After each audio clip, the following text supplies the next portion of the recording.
Welcome, YouTube friends and family, to today's edition of the Wellness Homesteader. So we are back on it, guys, in the kitchen, doing gifts from the kitchen.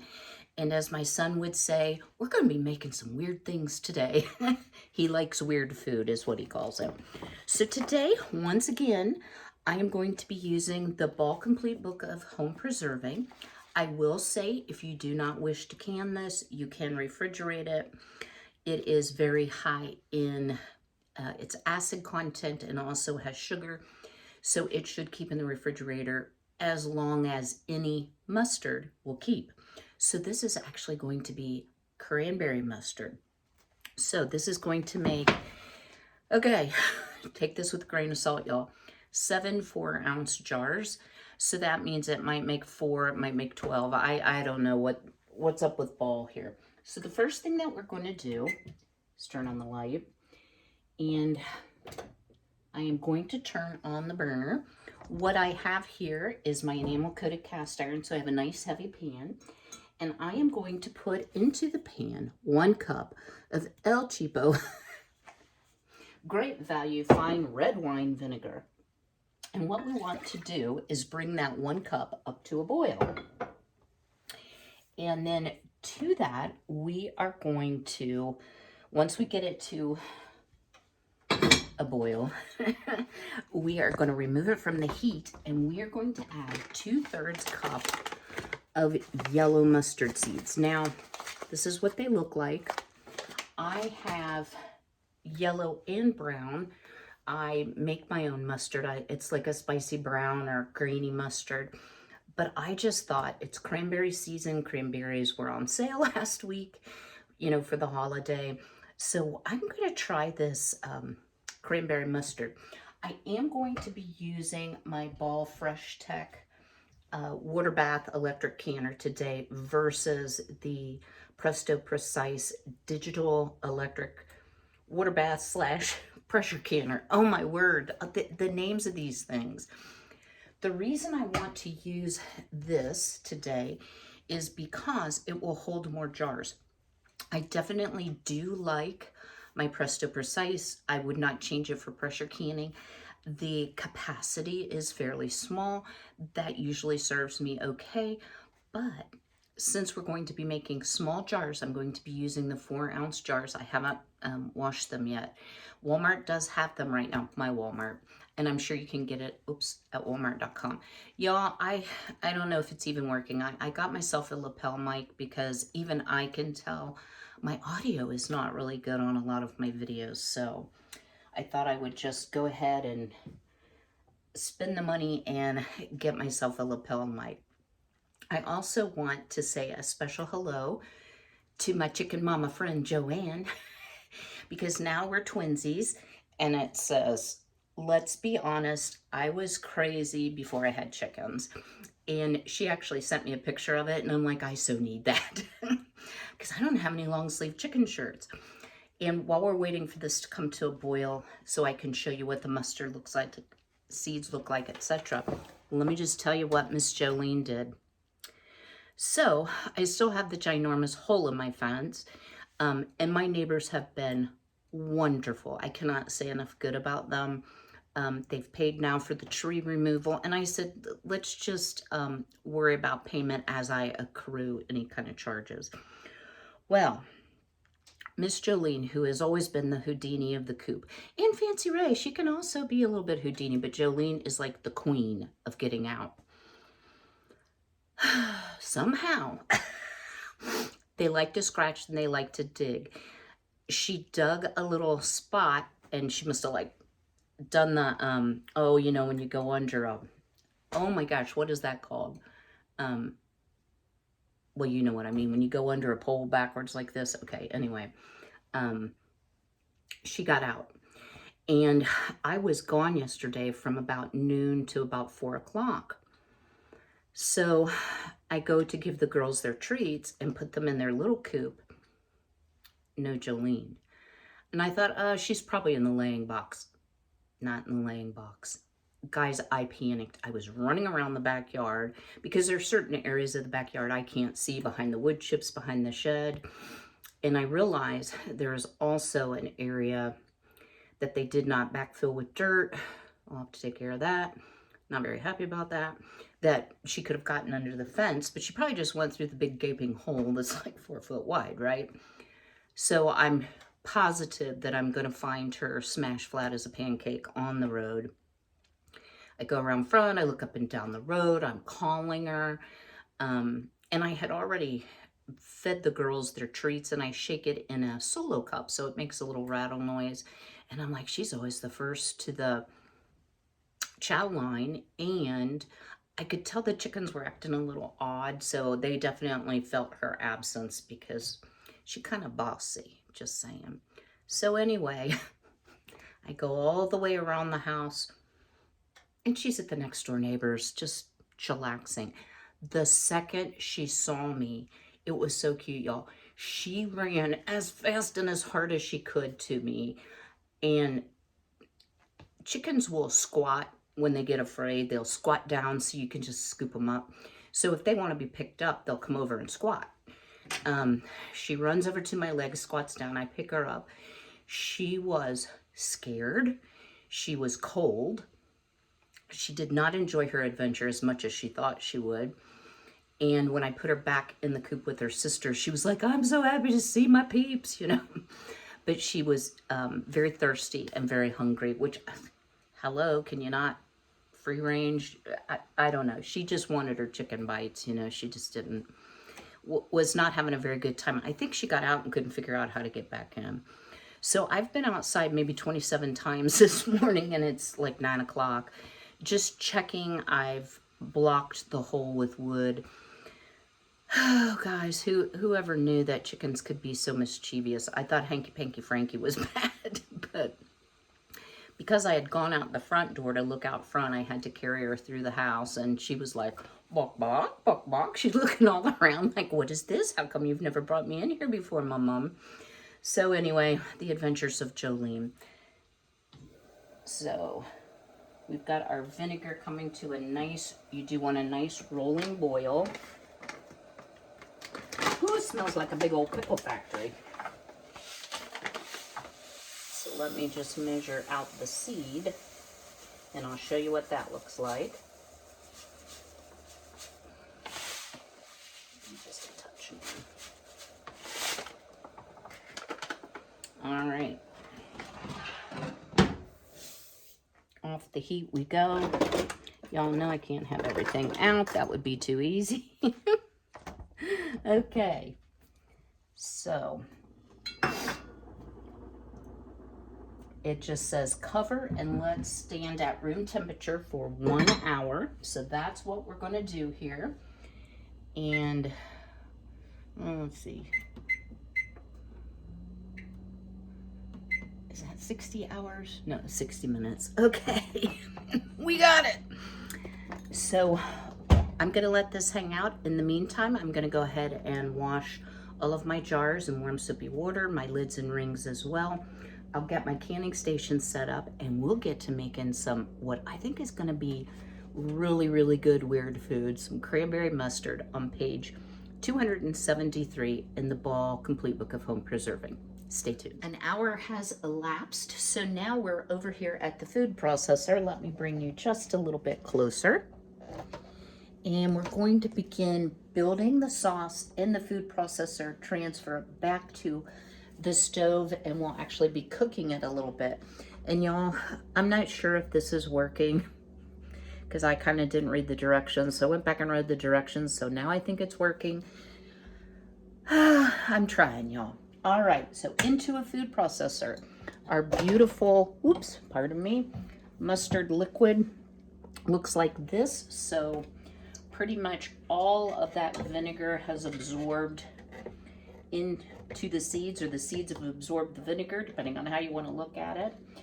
And they're fairly soft. So I'm going to scrape this good and clean right into the food processor. And it's barely warm. It's not, certainly not hot. We'll put the lid on. And then what the directions say is, sorry guys, I always have trouble with this. You want to process it until you've ground up most of the mustard seed, but it still has some texture. So I'm gonna pulse because I don't know.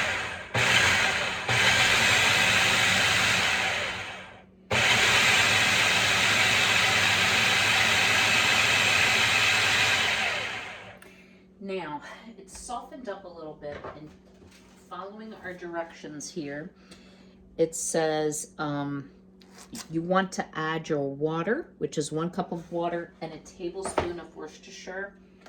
So let's go ahead and add our water.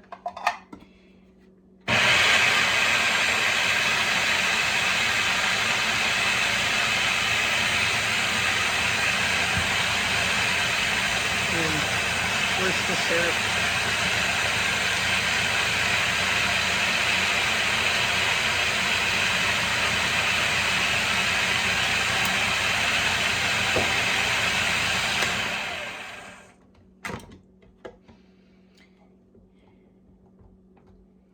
I still have a lot of grainy texture, so rather than to blast your ears, especially if this microphone's working, I'm just going to blend it for a while. I'll bring you back when we're ready for next steps. Our mixture is much creamier, more like you would think of a mustard. And to that, we are going to add 2 2/3 cup of fresh cranberries. Cranberry overboard, which I have washed and sorted.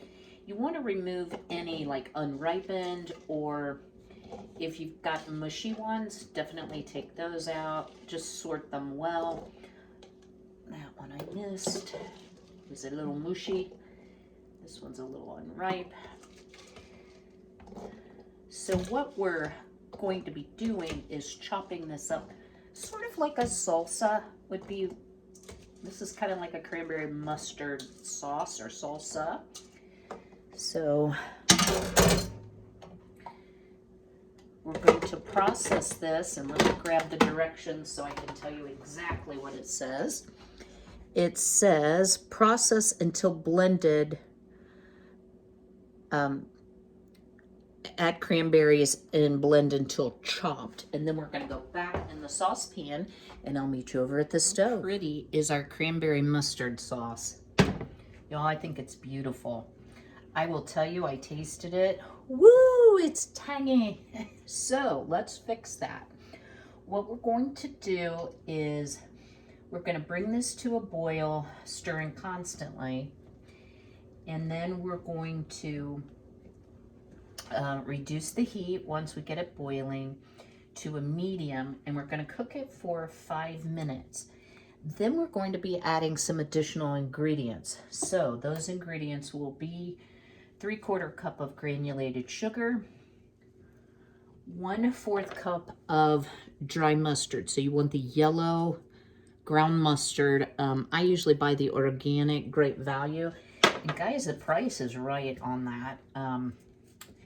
You know, sometimes if you try to buy McCormick's or another major name brand, it's unbelievable how expensive spices can be.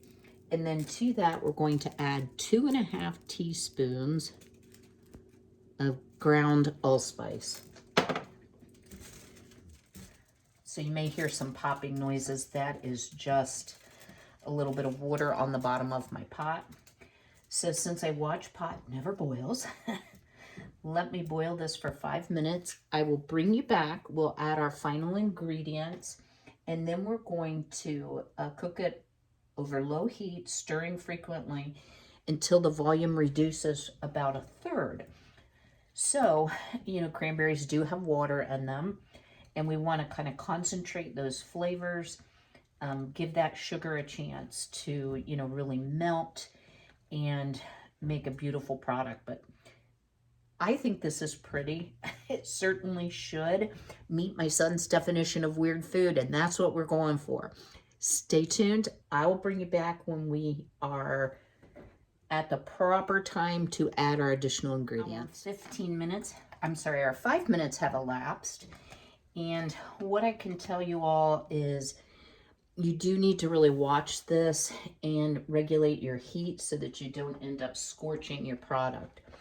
So I'm adding now my 3/4 cup of granulated sugar, my 1/4 cup of ground mustard, and 2½ teaspoons of the allspice. So 1, 2. This smells amazing, y'all. I love cranberries and I love spicy hot mustard, so I'm thinking that I can't go wrong with this. Now, since I've added a lot of ingredients here, it's going to drop the temperature. So I'm just barely going to kick it up to like about a 4. And y'all, look at how pretty this is becoming. It's turned a lovely cranberry color. I have to admit, I thought it looked a tad bit like vomit beforehand. I'm like, please don't get that ucky yellow color. But yeah, the color, probably the allspice is helping the color. And want to get this cooking well, and then we are going to time it for 15 minutes. I have washed my jars. I have them in the water bath canner, just hanging out, getting warm. And we'll be ready to start ladling this up. Now, we do want the volume to reduce by 1/3. So I'm just going to have to kind of eyeball it. But I can see that it has loosened up a whole bunch with adding that sugar, which of course turns to a liquid. You know, let's give it a taste test, y'all. I'm sure as it concentrates, it will taste a little differently, but oops, a little bit for the floor.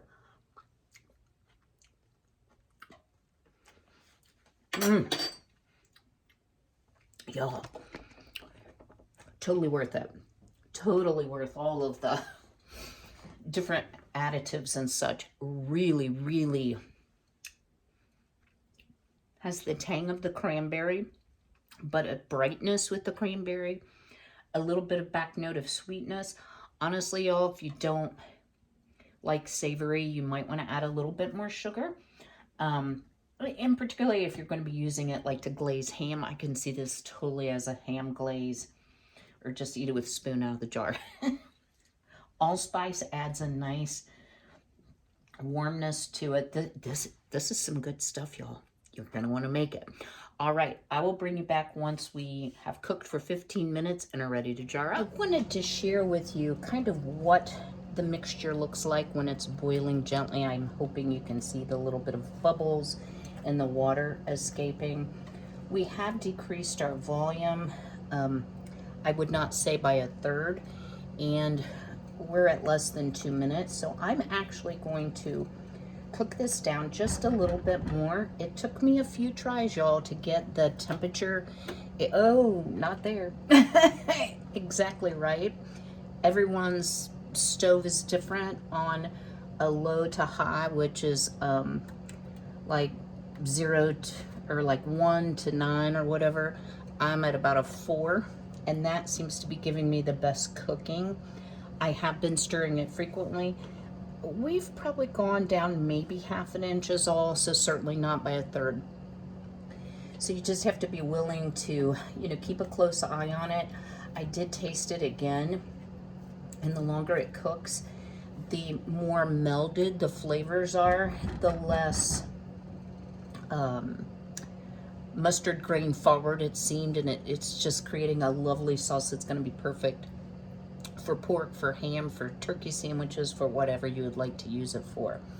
I'm going to continue cooking. The next time you see me, we'll be over at the other counter jarring up this beautiful cranberry mustard. I ended up cooking my sauce for an additional 5 minutes. You can see it is reduced fairly significantly. I still think it's going to make more, like Bowl says, but we shall see.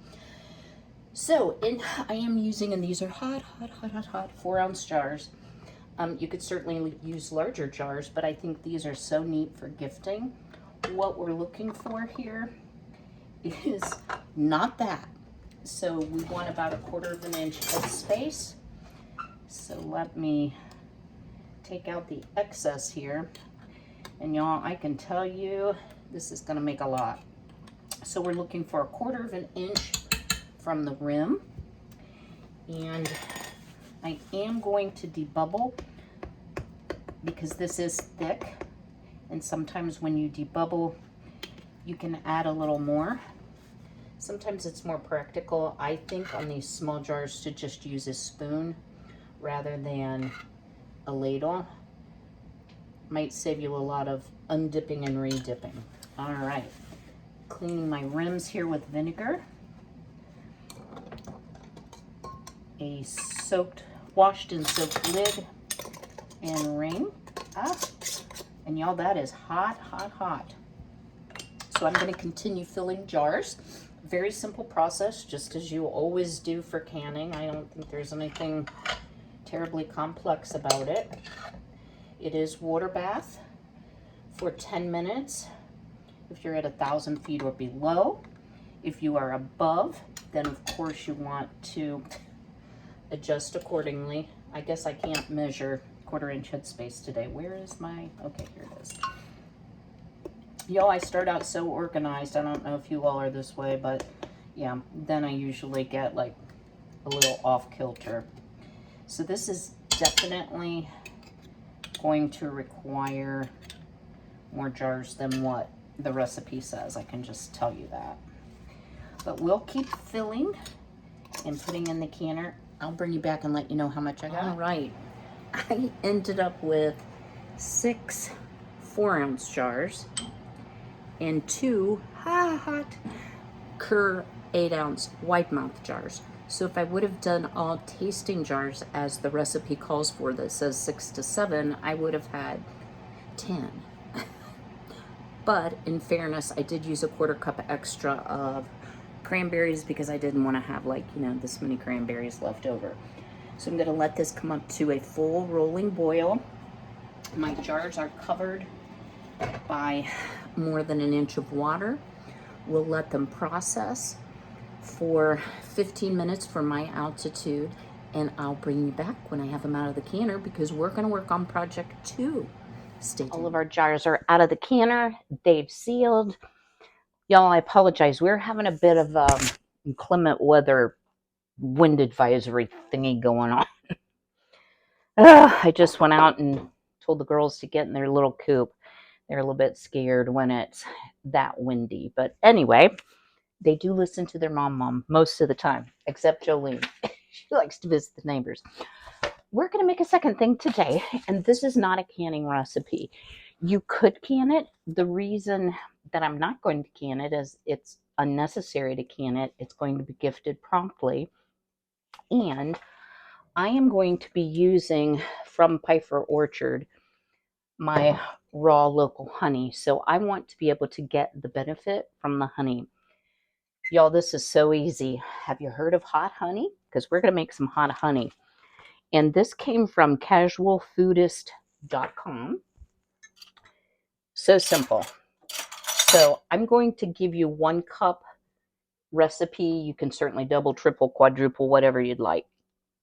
So step 1, in a heavy saucepan, we are going to put 1 cup of honey. Yum, yum.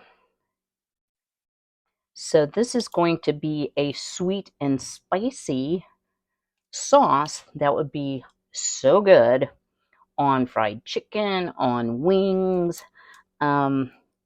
If you like a savory bagel, like an everything bagel or an onion bagel. I like spicy everything. Y'all know that. Okay, so I'm going to just put this on medium to medium high heat.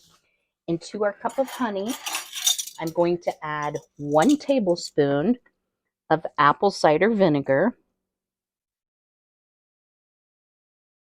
So as you see, this recipe is going to hit the sweet, the savory with the vinegar and a little bit of saltiness, as well as the heat, because we are going to be using crushed red pepper. Now, this calls for 2 teaspoons, and If you're not a lover of spice, I'm sure you could adjust that. We all know that's not the case here. And my son will absolutely kill you with heat. So this is something I know he'll really enjoy. So I'm going to do 2 pretty generous teaspoons because I want it hot. I want it to be good. Now what we're going to do is we're going to simmer it a little while over medium to medium high heat, and let those chili flakes and that vinegar kind of infuse into the honey. And then we'll give it a taste and see, wow, you know, if it's way too many chili flakes, let me show you what it looks like here.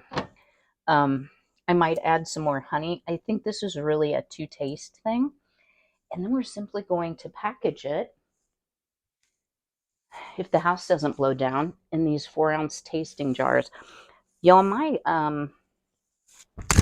what do you call those things? Green stalk just blew over. That's how strong the wind is. It's about 40 miles an hour right now, and it's raining pretty hard. So, poor girly girls. I'm sure you can hear it, but when it blows sideways, it's hard for them to keep dry. So what we're looking for here is the honey to become more liquid when you heat it, but we don't want to boil it. Boiling honey will remove the beneficial properties, and because I think this condiment is something that, since I'm using local raw honey, and it will be not cooked onto things, it will just be used as a topping. You could even put it in salad dressing. I just really don't want to can it or destroy the benefits of the honey. Now, this does not call for being canned. If you want to can it, I'm sure you can. You can it. You know, we're adding other items to honey. Honey doesn't technically expire, it has a very long shelf life, but we did put the red pepper flakes and we did put some vinegar in there, so we've added other things. I still believe it to be shelf stable. So I'm going to let this heat up, hang out a little bit. We'll give it a taste. We'll get it jarred up, and then I'll give you some closing thoughts. All right, y'all. Do not make this for anyone who doesn't like spicy food. I tasted it after it cooked for a little bit or heated for a little bit, and my mouth's on fire. On fire, let me tell you. So I am going to go ahead and strain the honey mixture. I did add about 4 ounces more of honey because, like I said, you want it to be hot, but you don't want it to be inedible. And wow, whew, that will light up your life, folks. So we'll give this a good scrape here. And I think we're going to call that well drained. So the honey is a little bit darker of a color. Might want to just, you know, squeeze out the remaining pepper flakes. But I'm not going to put any whole pepper flakes, I don't think, in the honey. I'm going to quit bragging about liking hot stuff, because that is some hot stuff now. So I am just going to fill up my little 4-ounce tasting jars. Now my nose is running. But guys, it is very good. I can see this, you know, brushed on wings at the end of cooking, you know, so you don't burn your honey. Very, very tasty. So let's see here. I really don't want to get a lot of the red pepper flakes in. All right. And there you have it. If you wanted to, you know, fancy it up a little bit, piece of lint, you could put a little bit, like a tiny, like 3 or 4 flakes in it. I think just to pretty it up a little bit. So I am going to do that. But whew, Goodness, guys, don't try to eat all those red pepper flakes like I did. Don't take a big bite because you won't fill your mouth until like February. All right, I'm going to wipe these rims really well. I am going to put a ring and a band on each one of these. And then I will bring you back for some final thoughts after I blow my nose. Well, for a few hours of work, I would say we have another successful gifts from our kitchen episode. So again, our beautiful hot honey. And y'all, the other thing is if you really like a more vinegary based hot sauce, like a Frank's Red Hot Sauce, you could totally add more vinegar to it as well. I did not, but I might for my own use. And then back here, I don't want to lift the jars. They're all sealed, are beautiful, beautiful cranberry mustard. So a couple weird foods for the kiddo. But I do think these are gifts that people will appreciate. So when we get further into this series, I will be doing some suggested gift baskets. But just to give you a couple ideas, this cranberry mustard would be fabulous on a ham, just as a condiment on a sandwich. The honey, I would include a little card that explains that it's hot and some possible uses like basting chicken wings. It would be fabulous on like fried chicken or on a savory type bread. I think it would also be really good for that sweet, sour, and definitely hot. My mouth's calmed down now. I've blown my nose. So I have more gifts from my kitchen to come. I guess I'm kind of halfway off the screen here. Yep, got the TV on pause here, watching a little border protection, like where they seize contraband and drugs. I know, there's nothing on. I don't have cable, so, and when it's windy, I don't get reception on any channels. Another thing that I am going to be working on is, I know that just because it's the holiday season does not mean that we're not still canning. So I have been really enjoying, she won't know who I am, Thrifty Chic Housewife. The lady's name is Carol. She is an amazing canner, and she makes mock Campbell's bean with bacon soup. So I have my navy beans all laid out to soak. You can do the quick soak method by boiling them for an hour, or you can just, soak them overnight. So I think I'm going to bring you all that because it's a great canning recipe, or it would please a big crowd on a cold and blustery day, as many of us are in winter months. All right. Well, thank you so much for your time today. Do me a favor, smash that like button. Drop me a comment below. Would you attempt either one of these, or are they too weird for you? Definitely might want to cut back on the red pepper flakes if you don't like spice. I don't know why I had such a heat reaction, but I did. All right. Well, I will see you all a little later this week. But until I see you again, be healthy, be well, be blessed. Take care.